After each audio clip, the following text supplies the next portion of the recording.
So return to the door.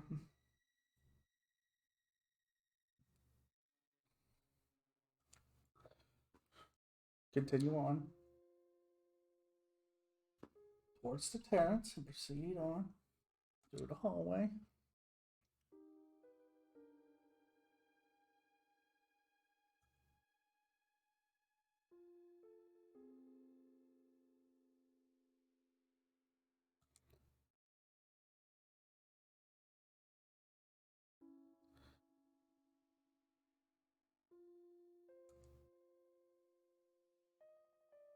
Go down the stairs.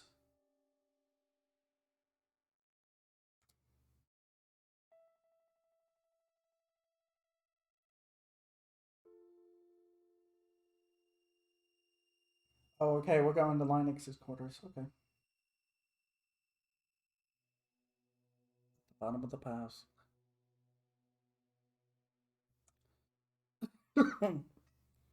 To our right, eventually came to an order door.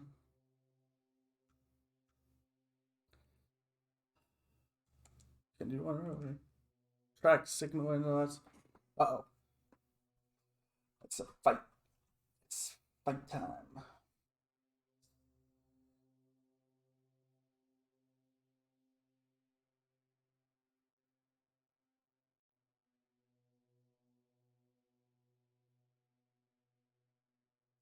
We heard the clinking metal, just goblin guards.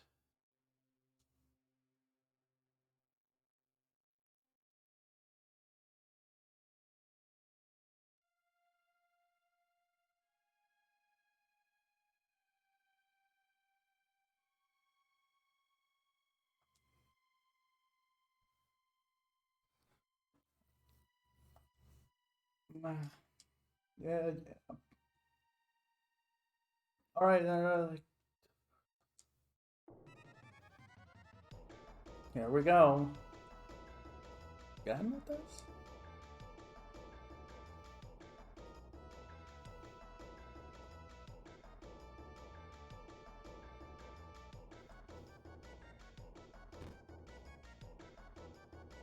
Last aside, everything was turning. Oh. That was how I died. Yes.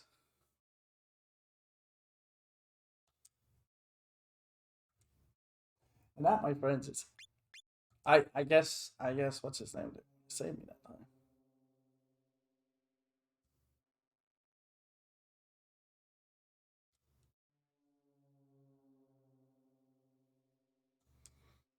Oh, I have to go all the way back there.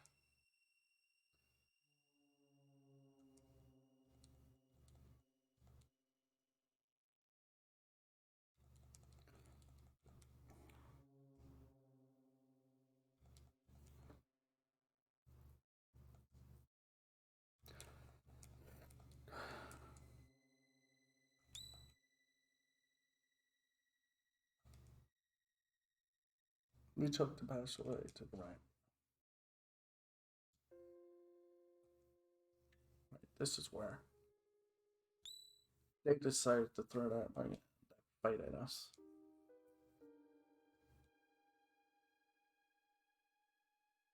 It was Linux's room. It's like one day we're gonna open this door and he's gonna be sitting in his chair and I'm just going. That's what kids like. Kids like, I'm gonna wreck his house.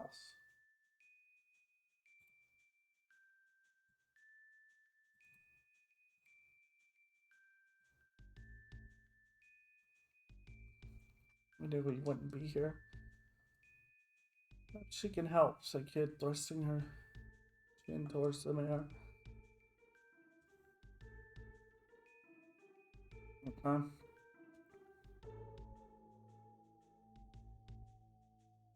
What is your desire? Where's the key? Do you know where the key devolved? The mirror's reflection rippled and changed to reveal a room with numerous bookshelves. A deep sonorous voice spoke. You will find the key in the place I have revealed. The study. It is inside a book with a purple cover and in the farthest bookshelf of the room. Floor. The image of the study vanished from the mirror, and the voice went silent. It appeared the spirit has left for another mirror, commenting Miguel to the study then. As I made to leave the room, a low voice rumbled through the air, stopping me dead in my tracks. Beware, he knows. Was it the voice of the mirror again? What did it mean? Hurry up or we're leaving you behind, Sarge. Oh, that was it. The corridor stretched out. So now we gotta... Now we have to find a way to get back to the thing. Oh, continued.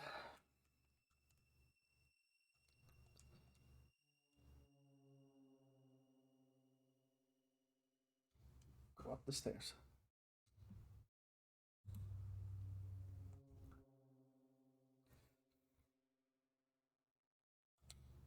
In front was open. Towards the study. Okay.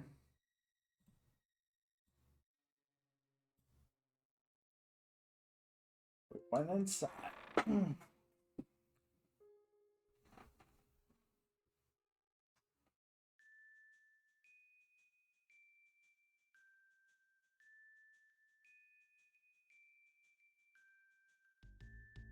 Right, let's find that key. It said purple. She was asking me, how was I supposed to remember the book?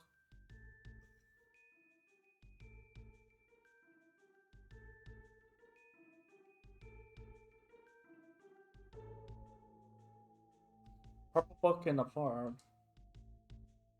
I think it was supposed to be the one with the purple cover and the furthest bookcase. Alright, let's see. Seeming to take my word for it, maybe for the case in question. Right. This is the one. Purple cover, purple cover. Ah. Much hollowed out, and inside was an old key decorated with strange symbols. Nailed it. That's the key from inside the book. Right. Time to finally get a look at this treasure. I haven't got what we came for. We left the study.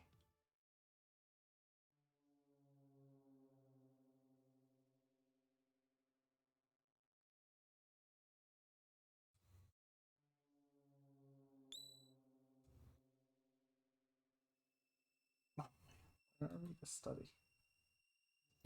We gotta go wherever the bridge left.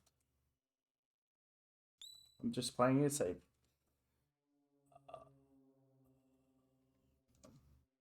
Go towards the terrace. Follow the corridor. We are at the clock tower. Or a storeroom. Continued on. We're looking store toward that.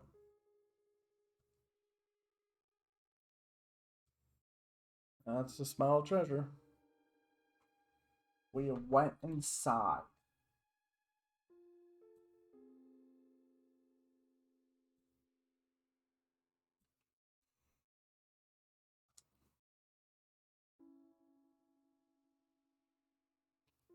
This should do it.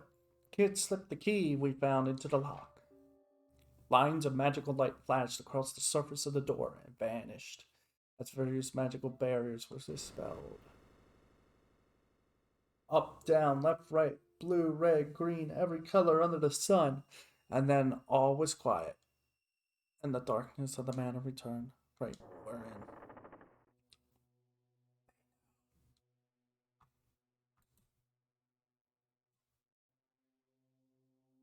With a creak, the heavy door gently swung open. As soon as I saw what was inside, I gave a gasp. Stepped inside. Whoa! We hit the mother lode. Out of the darkness loomed a veritable mountain of gold, silver, priceless works of art, and exquisite trinkets. It looked as if she was on the verge of drooling at the sight of it all, but what thief wouldn't have been? After all, this was some kind of hoard that few people would ever come across in their lifetime.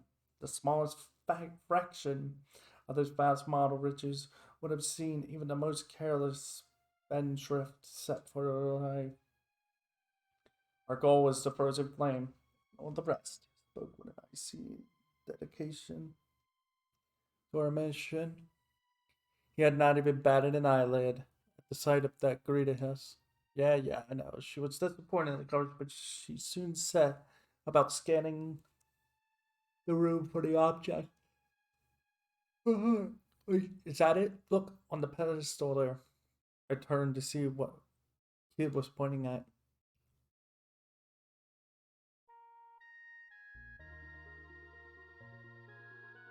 There it was, a small yet perfectly formed jewel that gave off a pale red light. A jewel that looked like a flickering fire suspended in time. The frozen flame. And we all walk towards the present. Wait, we have to be careful. You're right. This is Linux we're dealing with after all. It may very well be trapped. We should be on our guard. We need to be quick about this. But fine, have it your way, grumble. Way. The gals examined the pedestal for a short while, then paused. They were wise to be cautious. Placing his left hand on the base of the pedestal, he muttered an incantation, drawing quick sigils in the air with his right hand. Some glyphs appeared on its smooth surface, and for a moment blazed brightly. There, now we can proceed. Reached out and grabbed hold of the red jewel. And attained the frozen flame. That seemed too easy, though. We managed to get what we came for without any horrible happening to us. I breathed a sigh of relief and turned again to Miguel. He was staring silently at the jewel in his hands. We did it. Let's get out of. Before I could finish, the frozen flame conjured to dust. This flame was a fake. Linux must be keeping the real one somewhere safe. What? A siren rang out. The room was flooded with light, and metal bars slammed down the front of the door. I turned with a gasp to see Kid frozen, an ornate crown in her hands. A wide-eyed look of awkward shock on her face. And game update. When she picked up the crown, she set the alarm off. You're kidding me, right? You had to go, and you complete bonehead. I let rip with a stream of choice insults in my head, that is. Metallic parrots in the four corners of the room suddenly came to life, flapping their wings and screeching. Oh no. We've got this.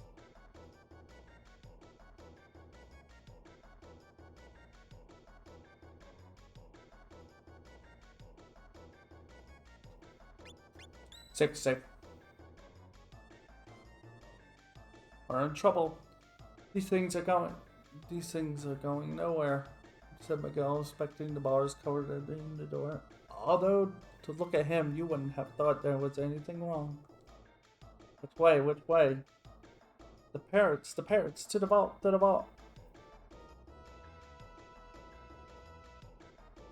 We heard voices in the distance. The manor guards were coming. Behind a pile of gold coins. Find somewhere to hide. In a panic, I looked around the room.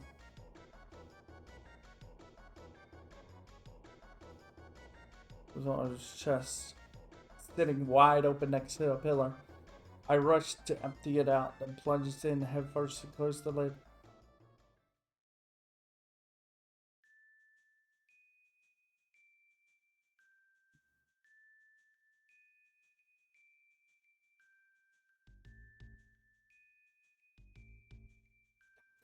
Then there's no sign of anyone in there. No sign. Strange peculiar. No one has ever escaped before. None have ever fled the mousetraps. Clutches, none. Gently pushed up the lid of the chest and peeked through the gap. There was 5 goblins wearing suits of armor, unlocking the gate and about to make their way inside. One of the goblins looked around the room, jerking his neck as he peered into the shadows. Captain, what if it actually was a mouse this time? Jeff was grumbling about mouses the other day. A mouse? A rodent? A rat? What a teeny tiny thing that really have sprung the trap, replied a stocky, plump-looking goblin. Must have been the captain. He didn't seem convinced. That was when I heard a strange but oddly familiar sound from the corner of the room. See, if they would have kept... If she wouldn't have done these noises, then... Startled, the troop were going to stop looking at each other. For a moment, none of them spoke. Eventually, the... Mouses. I'm sure Chef was complaining about cats. See? Now they're changing the story.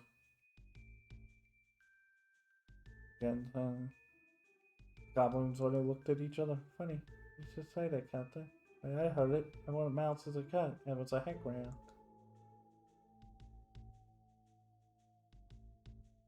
Trying to work out what a heck round was.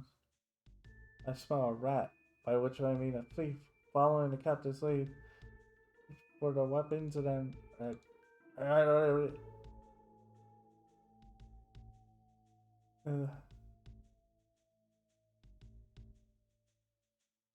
wait, listen, it really is a heck round. The heck? Double surprised me there. Let's get out of here, boys. The bird decided to leave, and then they came charging back in with a mighty roar. There's no such thing as heck rants. Excuse me? What, you sleepy little buggers? You don't want to talk, thief. Weapons menace.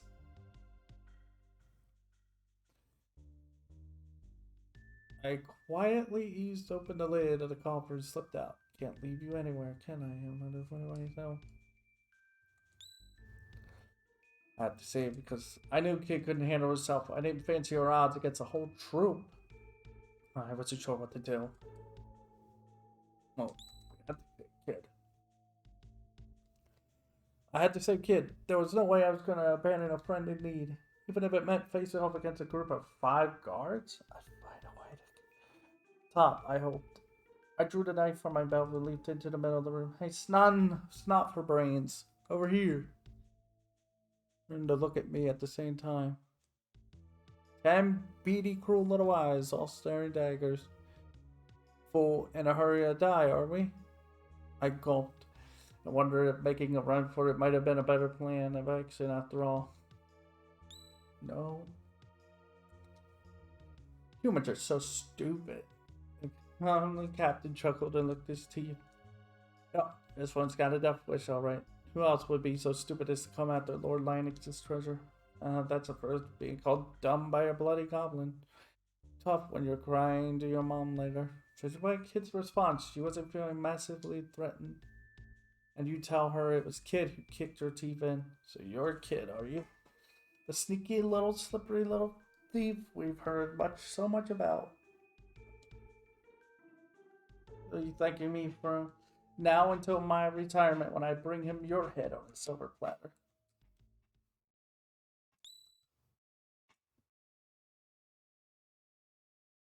His morning star from his waist. It's swinging. You don't know who you're messing with. We ain't no ordinary goblins, sweetheart. We're Lord Linex's elite guard. The goblins that gobble other goblins. It's right, the Gob Squad. Let me stick a boot in it. Alright, let's do that. It's probably gonna lock me on.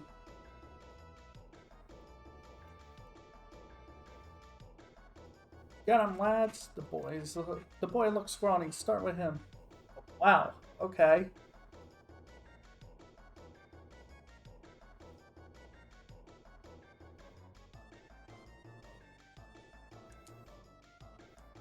I tried to, at least the motor slam in the shoulder. Lose sight.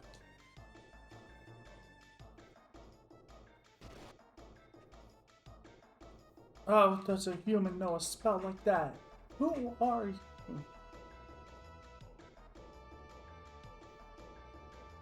Down at his victim.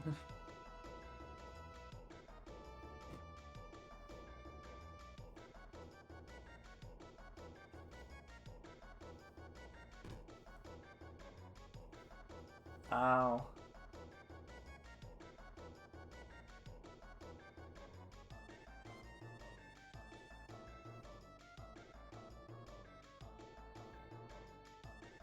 To get through me first.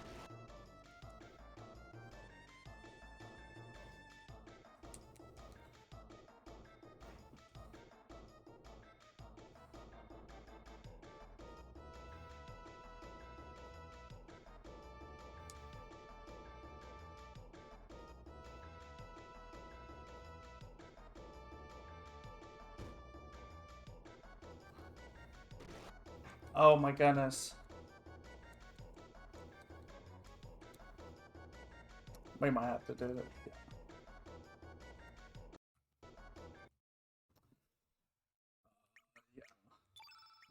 Get out of that because that was terrible. I'm losing. The game has a secret health bar meter. So the more damage you take. That's why we kept failing a while back. That's why I'm also keep saving.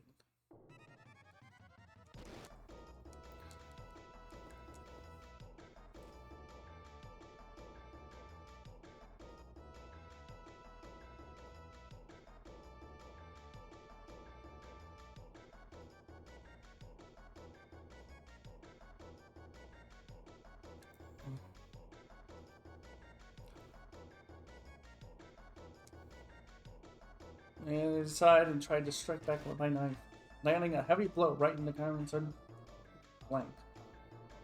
Crumpled in agony. How does a human know that spell? Who are you?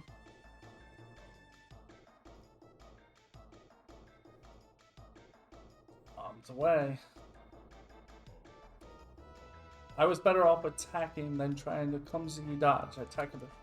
I bounced softly off its enormous run.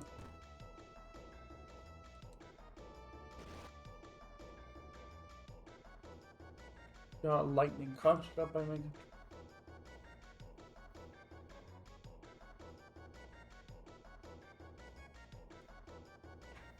Stare coldly. None who defy me shall escape my wrath.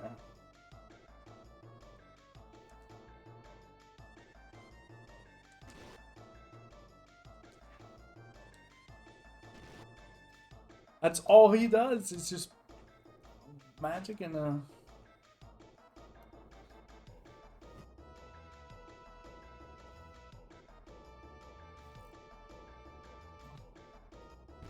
or as I could.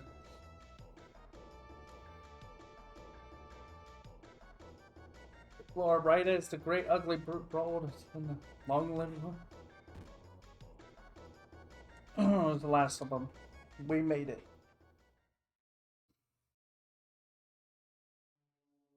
Piece of cake. I'm in pain. Huh. Piece of cake, said Kid, putting a brave face on things as she wiped the sweat from her brow and arm.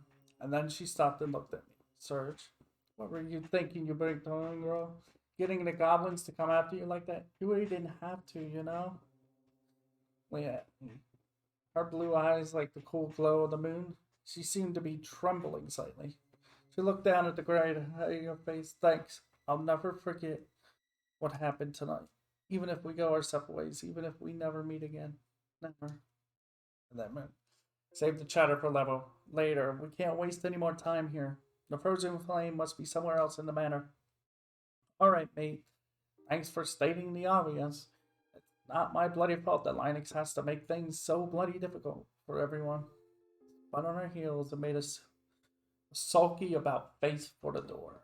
Suddenly our attention returned to the pile of defeated goblins. This bunch of doingers said they're Linux's elite guard, right? But they got some nice loot on them. With that, she started unceremoniously rummaging through the fallen captain's pockets. She was like a hyena sniffing for scraps. Hello, hello. What's this? She found an odd metal plate. It resembled an open hand and was covered in runes.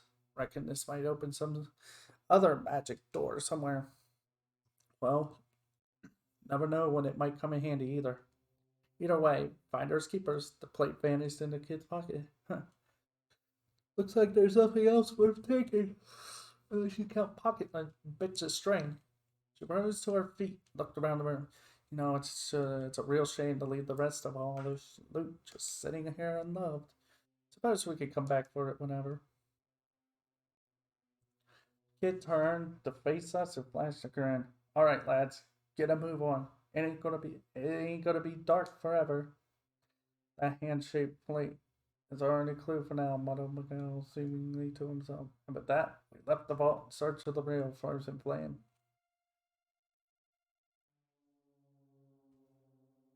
Alright, we did it. It's a trap.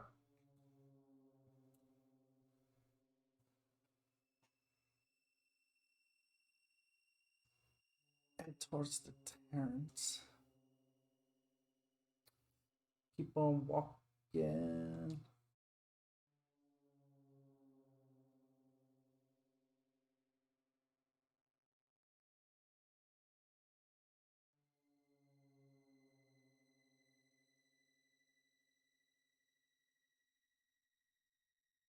Alright.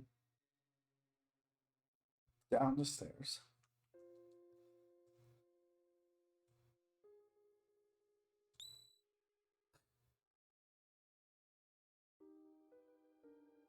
Okay, what is it?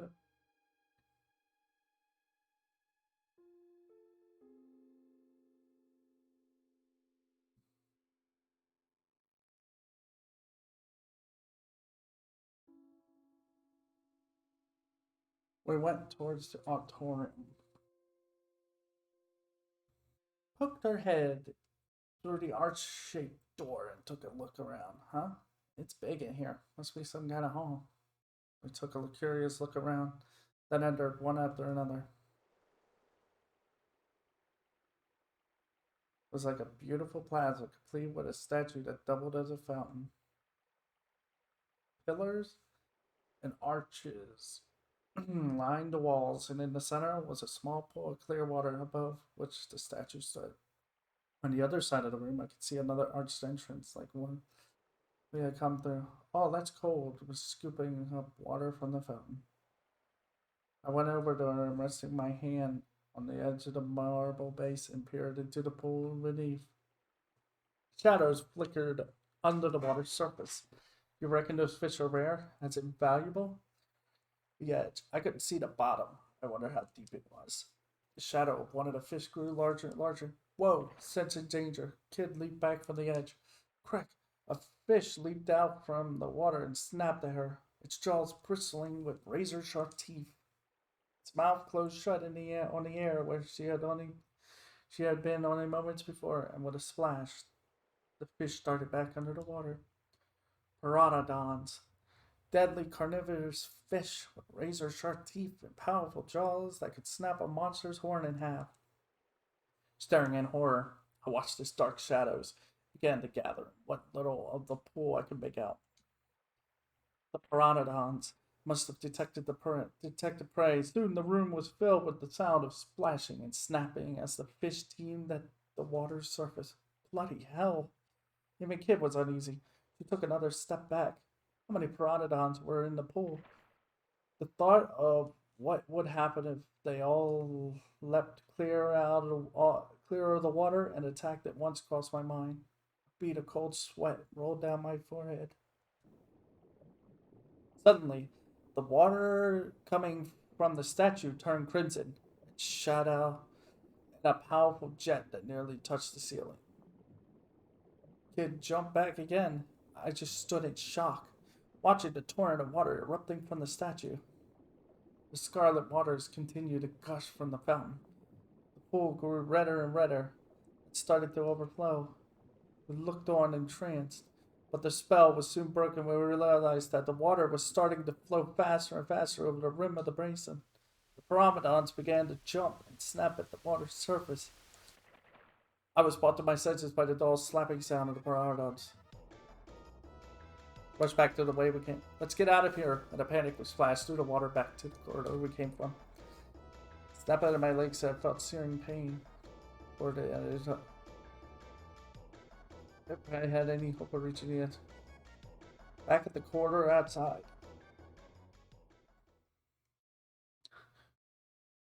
Oh, that was a close call. So that whole thing was a trap, eh?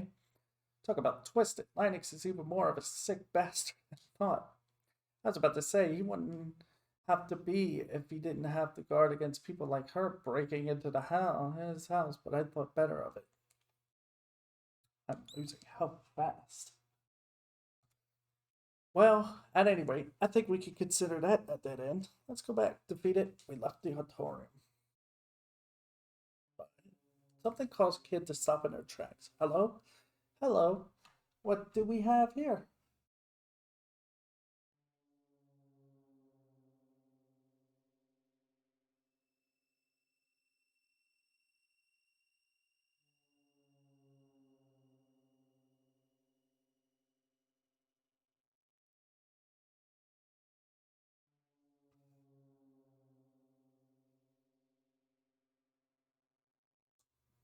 She pointed to the side of the entranceway to the hall. I found myself face to face with a sculpture of an old man's face with a truly phenomenal beard. The sculpture's eyes seemed to gleam with life. For a piece of marble, it seemed almost too realistic. It's a mouth of truth, announced Miguel. An enchanted statue that can tell when you are lying. If it catches you out, it'll bite your hand off. Miguel kept his explanation simple so that Kid wouldn't drip off before he got to the important part. So what's it doing here then? Is this it's part of the greater mechanism? Stick your hand in its claw, do ya? Right, let's see what happens, shall we? What is this? Over and stuck her hand in its mouth without a moment's hesitation. She stood there for a moment waiting, but it didn't take long for her to get bored. Huh? Nothing. Suddenly, I had an idea. Hey kid, who's the greatest thief who ever lived? Ha! Me, of course, you durag. Kid answered without a moment's hesitation, and then suddenly her face twisted with pain. The teeth of the marble had clamped down on her hand. It bit me. Knock it off. Everybody knows it's true. Ow. You little. The sculpture was tightening its grip. I won't let go until you say something true. Despite the urgency of the situation, Miguel was matter of fact. Her. Say anything, kid. Anything, as long as it's the truth. I was kidding. Kid wasn't listening. Instead, she just kicked awkwardly at the statue. Oi, Briardy, let go of me bloody hand. She planted her feet either side of its mouth and tried her hardest to pull herself out. She heaved, kicked, screamed, stamped, grunted and strained, and then finally her hand popped free. I was taken back by what I just witnessed. I couldn't say a word. Told you it was the truth. To demonstrate, I could see heavy bite marks. The sculpture hadn't come away from the struggle unscathed either. Kids had kept the break free, had left it cracked in several places, but pointingly silently at part of it. I had to take a closer look and saw a pale, flesh-covered tongue. I expect we're supposed to put something in there. Something what exactly? I remember a moment lost with that, and then she started to unload all the knickknacks she's been carrying.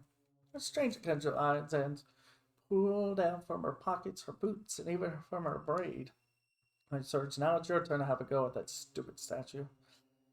Me holding her assortment of knickknacks out of the palm of both hands. I guess she's decided that whatever further horror in the story, she'd rather not face them herself. Nice. Kid, real nice. Grumbling to myself, I reached out to pick an item. I chose. How about the hand-shaped plate? I took the hand-shaped plate we found.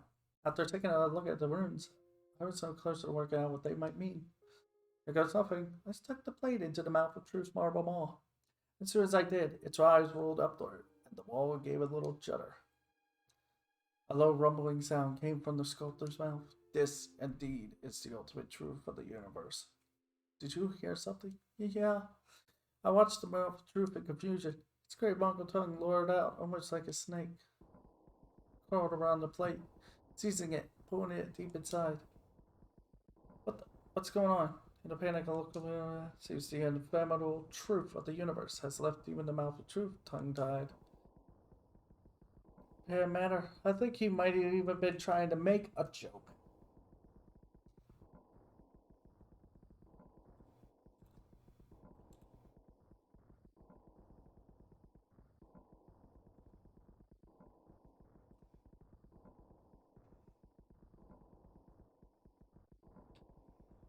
Hang on. So that plate thing you revealed the truth of the universe? No, that's not what I meant. And you went and crammed it down Beatty's gullet?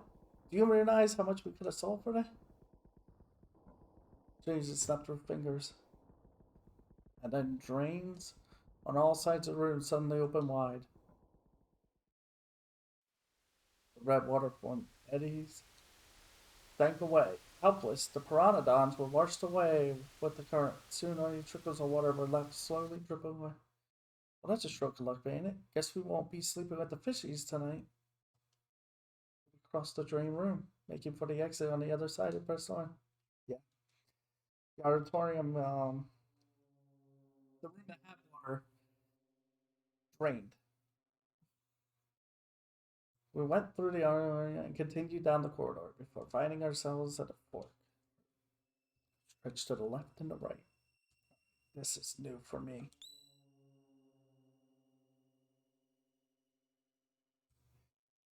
Head down the left path. We're reaching our older bloody marvelous. Another bloody door with a bloody magic barrier in it. I wonder what's inside. My sixth sense tells me any treasure. I suspect that this is the manor's dungeon, replied Miguel, his eyes closed in concentration. I can hear the sounds of someone moaning in the darkness on the other side, but there's nothing we can do. Thus, it is of no concern to us. Let us turn back. Get through the door, we traced. Oh.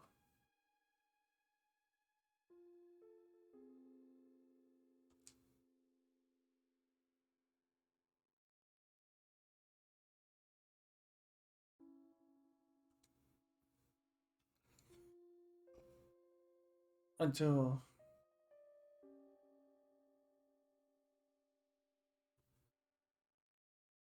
this, but we went down the stairs. Slowly, we crept down the staircase, descending deeper into the shadows. At the bottom, we found ourselves at another intersection. The dim, narrow passageway branched left and right. Turn left. We continued on the corridor. Above the door was a wooden plate. Before the legend, guard room. Oh well, reckon this might be where the key to that door upstairs. Okay. Without it. Doesn't sound like anyone's in there. Is this the...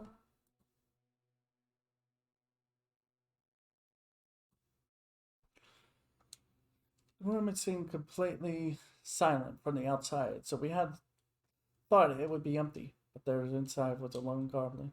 He was sitting in a chair with a book in his hand. A light steam drifted from the teacup on the table in front of it. With it, a delicate aroma.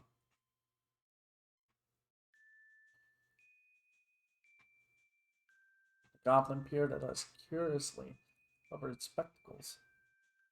There was something different about this one. I could tell as much as it could. Heavens, how rare it is to have guests.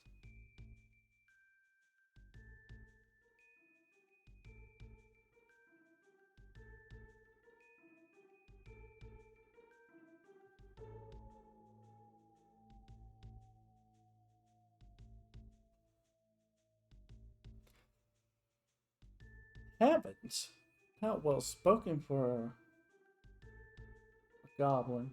I could only feel dread and suspicion at the sight of him nonetheless. Sorry, mate, but we're not your guys. Caught up. Pop out the key into the dungeon if you want to. Now, you don't have to be rude, kid. And knife into the table, too. So much flinch. You must be kid. What a pleasure this is. I've always so wanted to meet you. You're even more ravaged than the rumors would. Before the goblins could fish. Before the goblin could finish. The knife through the air. The goblin caught the blade with the back of his book, a mere inches from his face. I see that your approach is as radical as the name of your merry band would suggest. Free and handed it back to Kid. She took it without a word, but her gaze had changed. She was like a cat, cautiously studying its prey. I was just getting to the good part, too. Oh, well, I suppose I'll have to give up on ever finishing it now. The book over his shoulder and into a nearby bin. Allow me to introduce myself, if I may. My name is Grismeld, and I am the guard on watch. Okay. No need to stand, please do take a seat. The tea, of course. Did he mention the point? Did he mean to poison us? If I may. Sat down next to Miguel. I decided to try the instincts and took a seat next to him. He had some kind of plan in mind, I was sure. Like she didn't look like she'd be pulling up a chair anytime soon. She was standing with her arms crossed, eyeing the goblin. 3 cups of tea.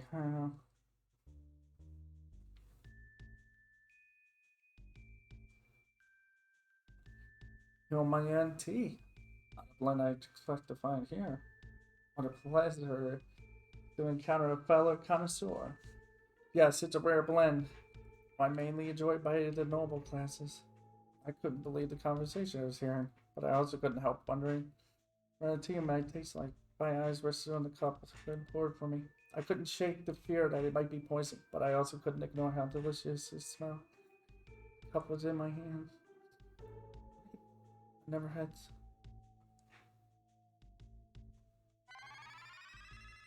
Yay!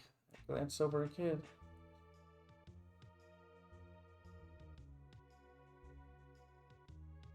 Romantically? Oh, she's trying to cool it.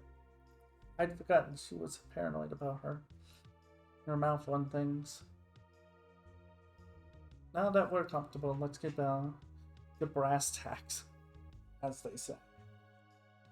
I do indeed have the key to the dungeon, as you surmised, but you will also be aware that I cannot simply give it away. Typical. She wasn't listening to a word. Just talk to us. She's still puffing and puffing at her tea. It seemed it would be up to me to respond. Here's our offer.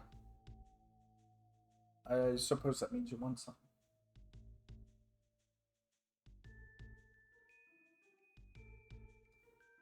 You'd like to know what I want. I want your...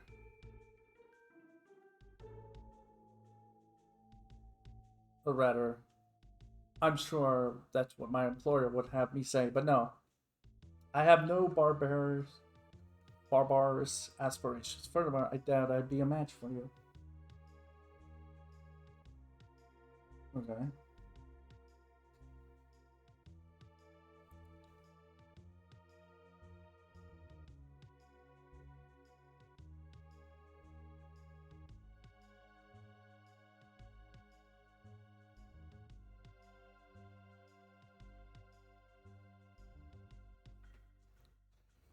Who said this? What I live for is the joy of conversation, which I fear my compatriots are ill-equipped to supply. 1 or 2 gripping yarns to share? Grinning, he added. I'm sure notorious thieves such as yourselves must have a few thrilling tales up your sleeve. Ah, so he wants a story. Story for a key? Yes. Simple. I share a price to pay for it. I know that. Did again. One night, a young girl was walking alone in the forest, and then she was hunting for bugs. Yeah, she was Like she caught the bug and painted it gold. The fragments I remember seemed about right. You know how the ending would go. In my tale. One night, a young girl was walking alone in the forest. She was out hunting for bugs. She caught a beetle and painted it gold.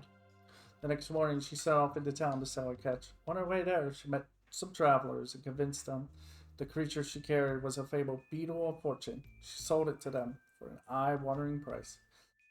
Rich at last, the girl and her mother lived happily ever after. Hey, sorry, the girl's name wouldn't have to be Kid, would it?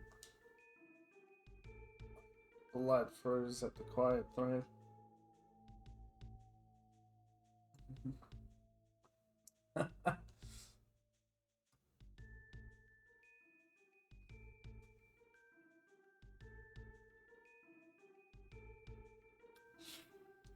What? I'm just making this up as I go along. You actually did all that stuff. The moment I turned around, I found my neck. How did you find out? How? I couldn't answer her. Wait, it was real? He thought he was just making up a story and it was real. Find out. Brace myself first. To stop her, I whispered a few words in her ear. I handed her a small bag.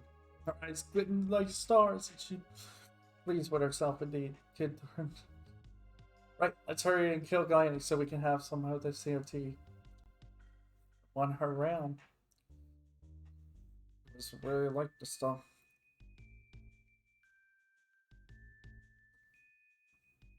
Then again, it was just like her to have her head turned by next to nothing. Get this! Before she ran off without getting what she came from. He as promised. With that, we left the room. Should I say we were dragged out by a very excited kid. I like him. I like Griezmann.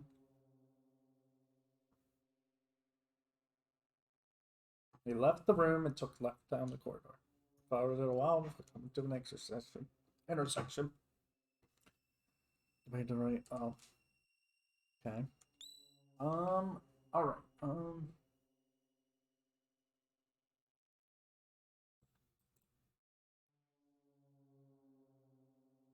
Okay. We followed the corridor for a while before coming across a small door. At the door. Get off of that. Something smells good.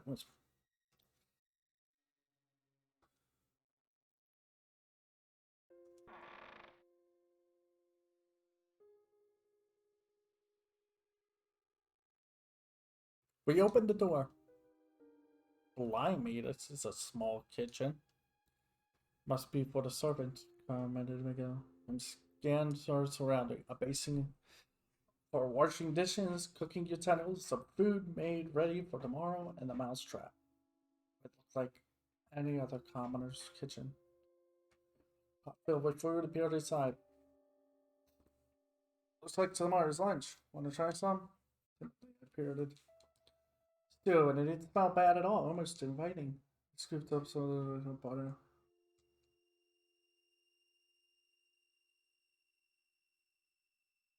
It was delicious. So you should grab a bowl, kid. Like she was searching for some. Well, you ain't going great enough. Guess it's safe. Alright, let's have a try. Can see a taste, Mac? No. We ate our fill.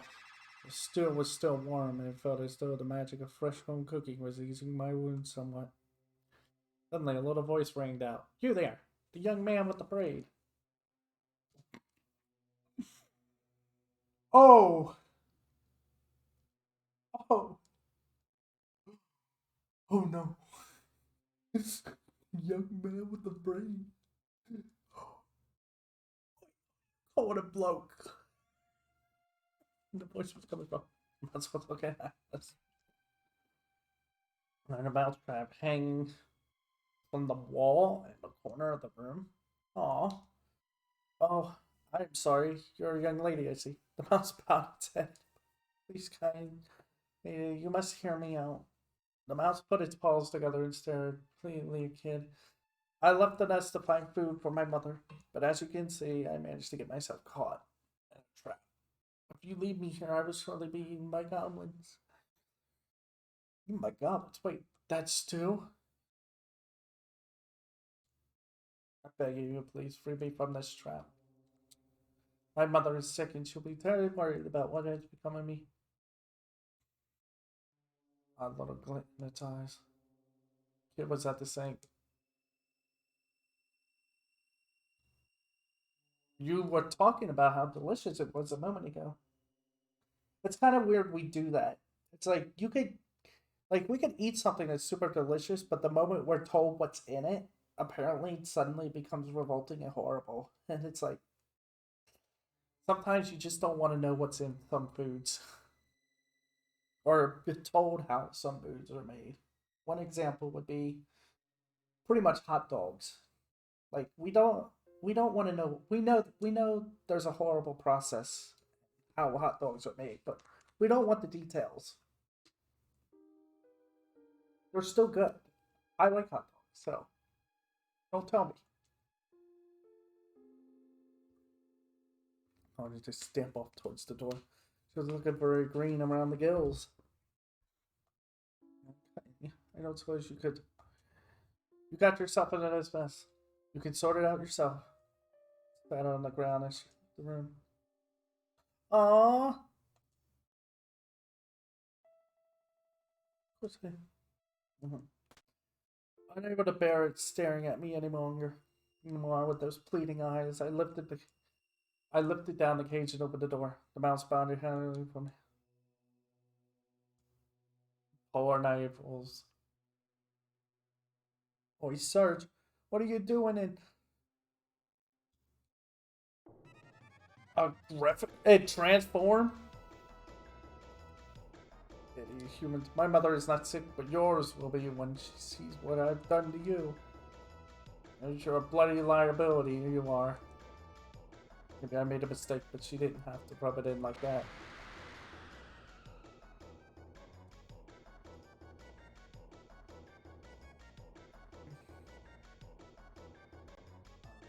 What am I supposed to do here?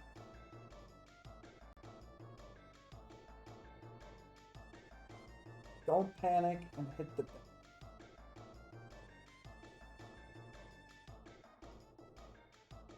Blow never came as the griffin suddenly lost its balance and came crashing to the ground. Oh, bother.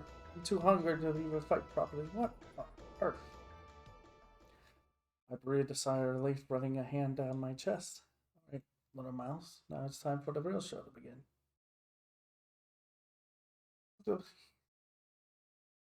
Please, kindly, young lady. This is all misunderstanding. A terrible misunderstanding. Okay, give me. I have useful information. If you let me go, I'll promise to tell you everything I know. Yeah, I wonder how much of a promise from the likes of you is worth.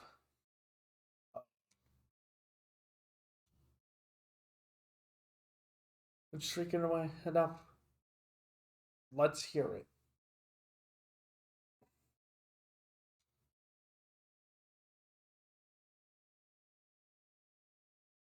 The griffin was beside itself with relief. Oh, my fine, why don't you? Listen well, merciful Savior. Right twice, left, right twice. Oh, right three, left two, right two. Should you find yourself trapped in one of Linux's swirling snares, remember my words. With that, the griffin returned to its mouse-like form. A small hole in the wall, trapped by Linux. One of his traps. We've already done that. Let's get out of here. We've wasted enough time already. Kid turned to her heel and made it for the door. We left the kitchen.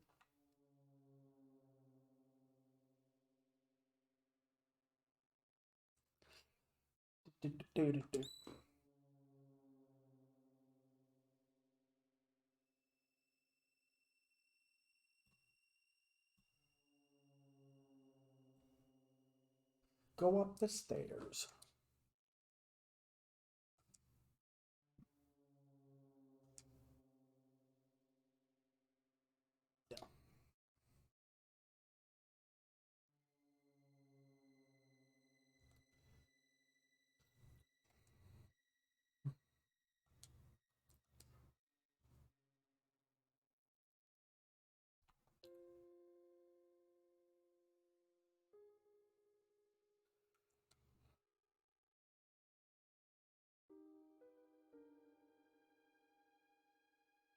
towards the cell.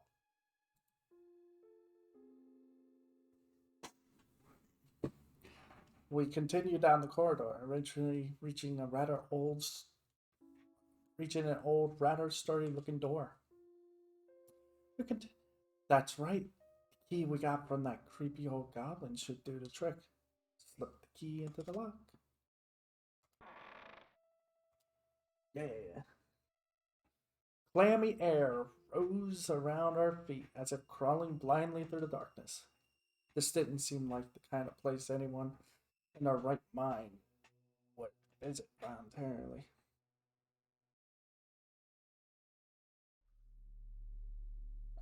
We pushed the heavy iron door the rest of the way open and stepped into the darkness. There was a row of cells, all locked behind iron bars. 1, 2. Oh, whoa. Forgive me, please forgive me. We heard a voice from the third cell, whimpering and crying pathetically. I strained my eyes to look inside. Faintly in the darkness, I could see something that looked like a man sitting on the floor. So this was the source of the voice. Oi, are you alright, mate? Called out to the figure. Forgive me, it's all my fault. It's my fault. The dragoons never deserved this. General, Lady Riddell, forgive me. I beg you. Seemed to respond to us at all. He only sat facing the wall, begging forgiveness for who knew what.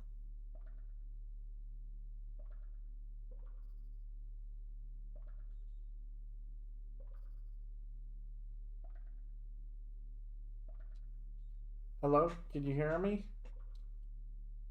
Through to him. His real self has long since retreated inside the shell he has created. Shell, what do you mean? He has built a shell around the core of his physique, his psyche, in order to shield himself from the truth. He is running from something terrible. He has seen something, or been through something, or has done something. And so he's created his own world inside, on the inside, as a final refuge. The outside world lost to him forevermore. Detected a hint of unspoken sadness in his words, and for some reason he was looking at Kit, watching over her as she stared at the man in the cell. Seeming to notice my gaze, Miguel turned back to face me, assuming his usual emotion expression. We live in a world of sorrow and foolishness. It's only inevitable that some would try to escape it. Despite his hard words, his eyes retained a certain softness, his steely gaze giving way to gentle light. Do you understand?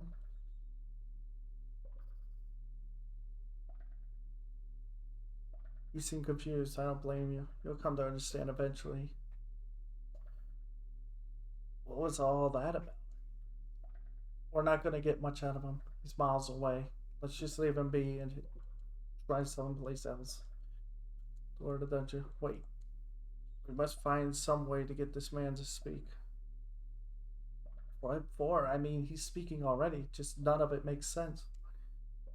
Some things he said perked my ears. Now see.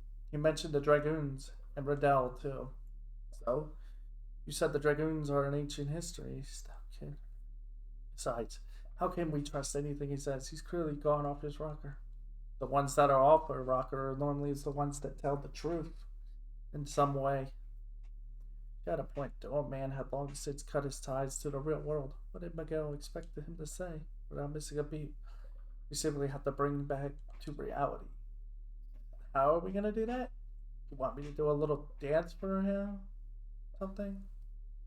See if his motor. Oh my god.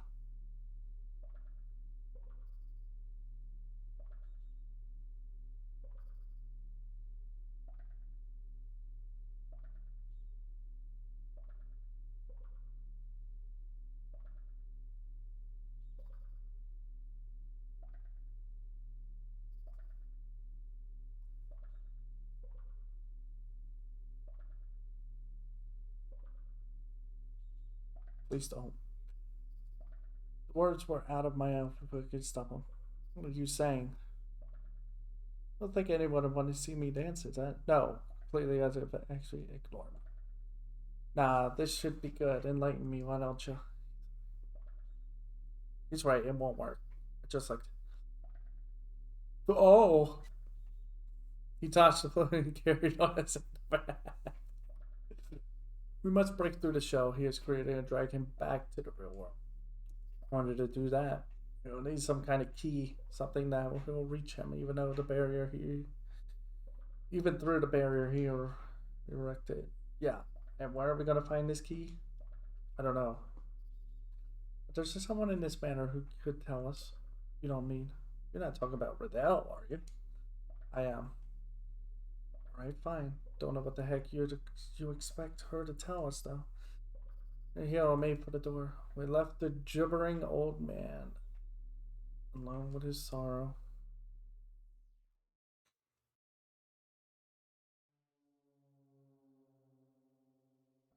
Take a quick break.